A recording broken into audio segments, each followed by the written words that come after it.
नमस्कार मित्रांनो, मी डॉक्टर दीपक जगताप आणि मी आज बोलतोय त्या विषयाचं नाव आहे की पण मतदारांना काय वाटतं।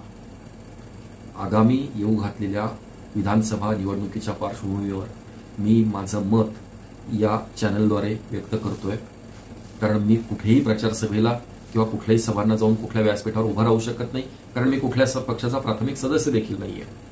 परंतु जी तळमळ किंवा जे मीडियामध्ये बघितल्यानंतर ज्या गोष्टींचं वाईट वाटतं किंवा ज्याचं करेक्शन सुचवावं असं वाटतं त्या गोष्टी मी बोलतोय।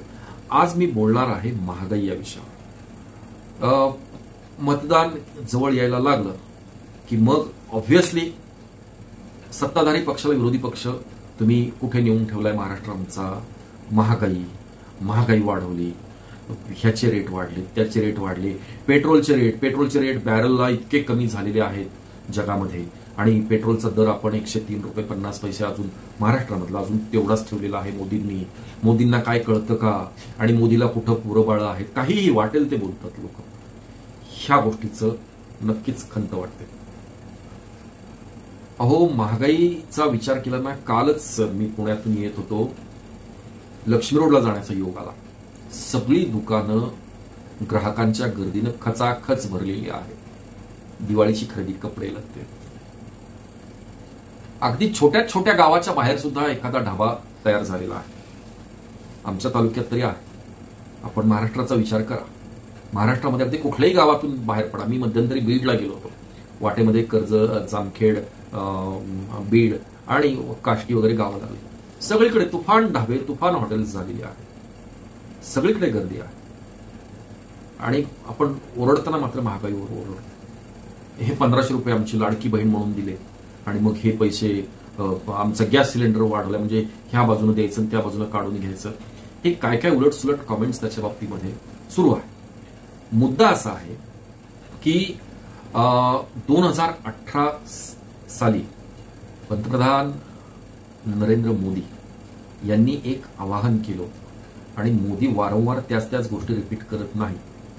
त्यांनी एक आवाहन केलं होतं की मला माहिती आहे आपल्या सगळ्यांना आर्थिक झळ खूप मोठ्या प्रमाणामध्ये बसते आहे, याची मला कल्पना आहे, कारण मी एका सर्वसामान्य गरीब कुटुंबातूनच आलेला मुलगा आहे, आणि त्यांनी ही गरिबीचे चटके आणि हे सगळं सोसलेलं आहे। हो, त्यांना माहित आहे सगळं, कारण काय, ते 15 वर्ष राष्ट्रीय स्वयंसेवक संघाचे कार्यकर्ता म्हणून 15 वर्ष भारतभर फिरलेले आहेत संघटन करण्यासाठी। त्याच्यानंतर 15 वर्ष ते भारतीय जनता पार्टीचे सरचिटणीस म्हणून काम करत होते। हरियाणामध्ये राहिले, दिल्लीमध्ये राहिले, जिथे जागा मिळेल तिथे, अगदी शाळा कुठं कार्यकर्त्याच्या एखाद्याच्या घरी एक पिशवी अडकवायची आणि निघायचं, कारण मागं काही संसार प्रपंच नसल्यामुळे जिथे जागा मिळेल त्या कार्यकर्त्याच्या घरी, प्रसंगी स्टेशनवर सुद्धा झोपलेले आहेत, रेल्वे स्टेशनच्या फलाटावर सुद्धा झोपलेले आहेत। त्यामुळे गरिबी त्यांनी अनुभवलेली आहे, त्यांना जाणीव आहे की आपण गरिबीमध्ये म्हणजे आपल्याला चटके बसतायत किंवा काहीची जाणीव आहे। पण त्यांनी 2018ला एक फार महत्वाचं विधान केलं होतं की मी सांगतो म्हणून माझ्यासाठी थोडीशी कळ सहन करा। ही कळ मला माहिती आहे तुम्हा सगळ्यांना बसणार आहे, पण ही कळ सहन करा, हे मोदीजींनी आवाहन 2018 मध्ये केलं होतं।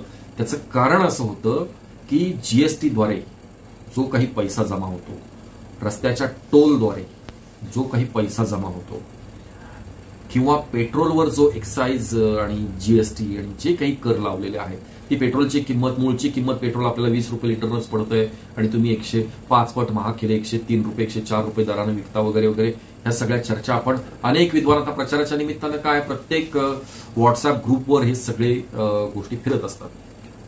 पण गाडी प्रत्येकाकडे आहे, ती गाडी दारात उभी नाहीये पेट्रोल नसल्यामुळे, ती गाडी फिरवणारे पण आहे। त्यांनी सांगितलं होतं की थोडीशी कळ काढा, ती कळ एवढ्यासाठी काढा सांगितलं होतं की तो जो जमा झालेला पैसा आहे ना काँग्रेसच्या राजवटीमध्ये, एवढं मोठं कर्ज देशावर जे करून ठेवलं त्यांनी काही लाख कोटींमध्ये, ते कर्ज फेडण्यासाठी हा पेट्रोलवरचा अधिभार आणि लाईटवरचा अधिभार किंवा जीएसटीच्या स्वरूपात वस्तूंवर लावलेले जे कर आहेत त्या जीएसटीच्या स्वरूपात हा पैसा जमा झाला, आणि तो पैसा ज्या ज्या ठिकाणावरून कर्ज घेतलेलं होतं, जागतिक बँकेचं असेल किंवा इतर देशांची कर्ज असतील, ती कर्जफेड त्यांनी लवकरात लवकर करण्याचं धोरण स्वीकारलं।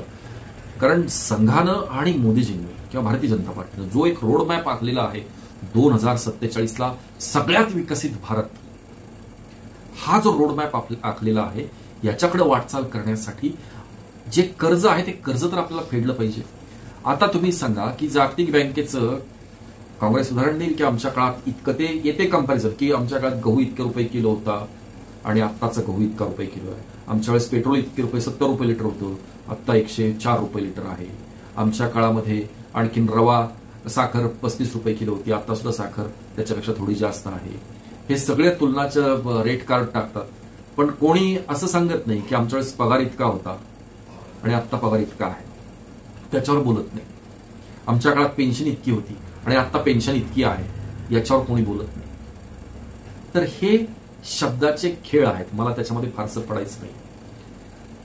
मोदीजींनी सांगितलंय ना, त्या माणसाला कुठलंही काहीही कमवून कुठं न्यायचं नाहीये. एक गोष्ट ना, त्याच्याबद्दल संसार प्रपंच ना, त्यांचे भाऊ वगैरे आहेत. तुम्हाला आठवतंय का पंतप्रधान निवासामध्ये त्यांचे भाऊ सुट्टीला आले.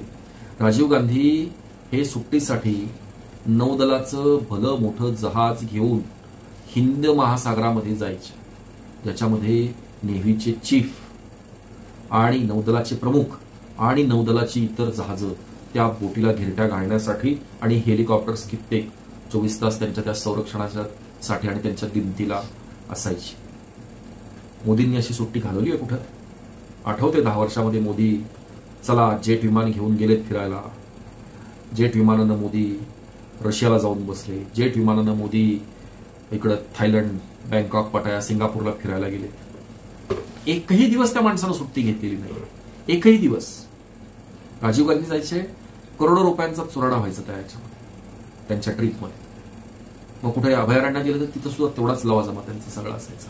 मला आता त्या विषयामध्ये पडायचं नाहीये, परंतु जो स्वतः माणूस स्वतःच्या खिशातून ते मागे एक भारतीय जनता पार्टीचा तालकटोरा स्टेडियमवर त्यांचं एक अधिवेशन झालं, तुम्ही बघितलं असेल. मोदीजी स्वतःचा टिफिन डबा घेऊन आले होते, सामान्य कार्यकर्त्यासारखा डबा घेऊन आले होते आणि तिथल्या ग्राउंडवर सरळ सरळ मांडी घालून व्यवस्थितपणे त्या लोकांशी एकमेकाला स्वतःच्या याच्यातली भाजी वगैरे देत होते आणि खात होते. एक तर मुळात शाकाहारी माणूस, पूर्णपणे निर्व्यसनी माणूस, त्यामुळे गरजा सुद्धा फार कमी आहेत. नवरात्रातले आत्ताचे त्यांचे जे उपवास होते त्यावेळेस ते अमेरिकेमध्ये होते, त्यावेळेस ते परदेश दौऱ्यावर होते.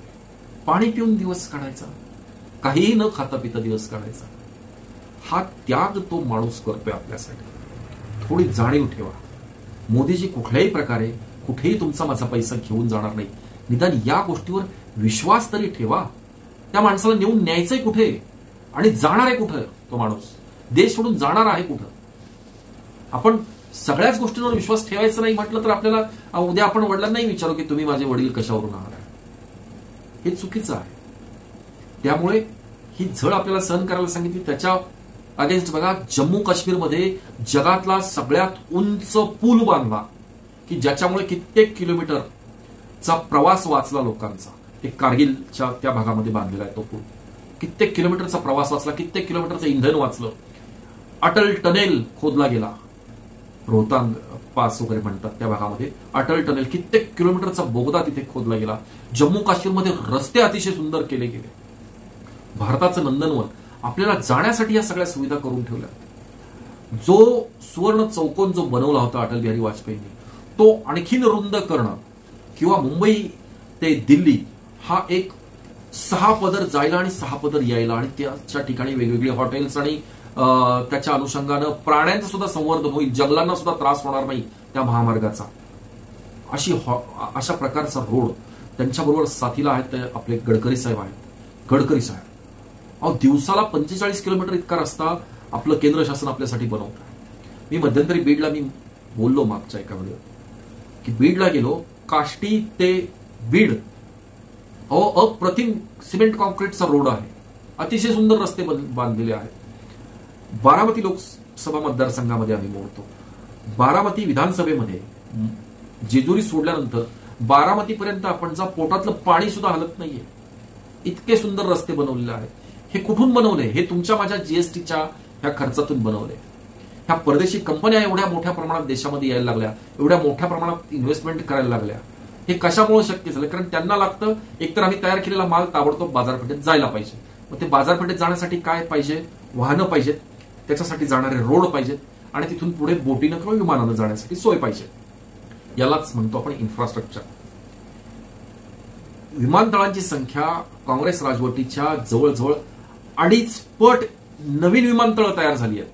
आता काल परवा नवी मुंबईच्या विमानतळाची त्याची टेस्ट पण झाली. मेट्रो सुरू झाल्यात पुण्यासारख्या शहरामध्ये, नागपूरमध्ये, मुंबईमध्ये अनेक ठिकाणी मेट्रो. दिल्लीचं मेट्रोचं जाळं विस्तारते, मुंबईच्या मेट्रोचं जाळं विस्तारते. देश प्रगतीकडे नेण्यासाठी हा माणूस अहोरात्र कष्ट करतोय. हे आपला एक एक रुपया जो आहे ना, हा रुपया देशाच्या प्रगतीसाठी लावला जातोय. याच्यावर विश्वास ठेवायला पाहिजे. आणि मोदी फक्त केंद्रबिंदू माना. बाकी महाराष्ट्रामध्ये ही नेते मंडळी जी काही शिवीगाळ करतात आणि उद्योग चालला यांचा, त्याच्याकडे थोडंसं दुर्लक्ष करा. पण मोदींचे हात बळकट राहतील हा विषय आणि हा विचार तुमच्या माझ्या सर्वसामान्य मतदारांनी लक्षामध्ये घेतला पाहिजे.